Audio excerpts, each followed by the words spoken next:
Trust, a significant human experience by Adalto Chitolina. You who fear the Lord have confidence in him. Book of the Ecclesiastical, chapter 2, verses 7 through 11. One of the most significant human experiences we can have is confidence in what we have and know. Consequently, we tend to hold on to what has already been acquired as the starting point for everything we are going to do. Not that it is wrong to do so. Rather, it is very human. We always have more security when we do something we have already mastered.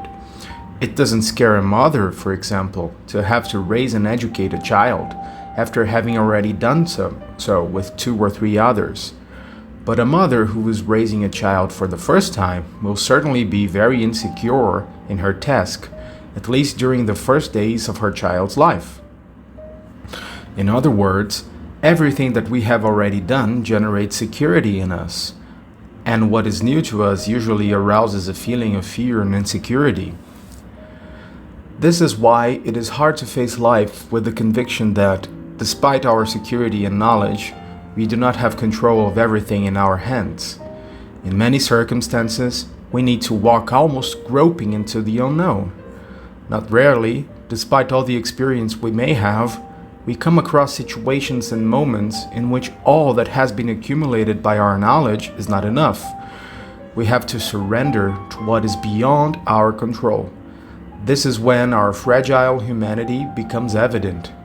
We think we know it, but we don't. We think we master it, but we don't master. We then look further ahead of ourselves into the unknown, and the only thing left to us is to abandon ourselves to what we visibly have not touched. We even want to move forward, but we have no certainty.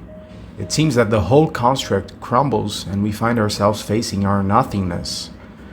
This is when, through our faith, the possibility of seeing the previously unseen opens up.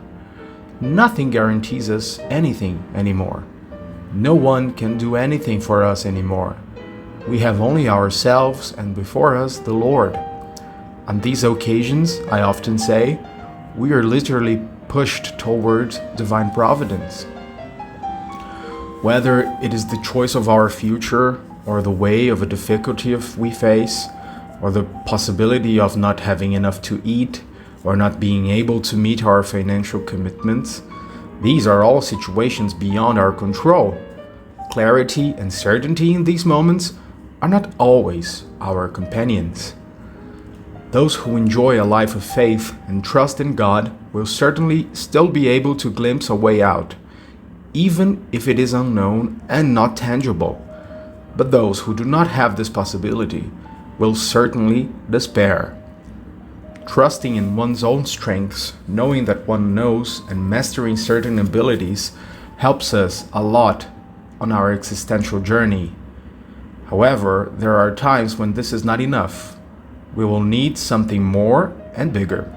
Human securities have a limit, and when this limit is felt, even as humans, we will need to count on possibilities that transcend us in order to continue our existence. In this condition, it is worthwhile for us to trustfully seek the words of the book of the Ecclesiastical, chapter 2, verses 7 through 11. You who fear the Lord, hope in him, trust in him, for only he can sustain us beyond our fragile and weak human securities.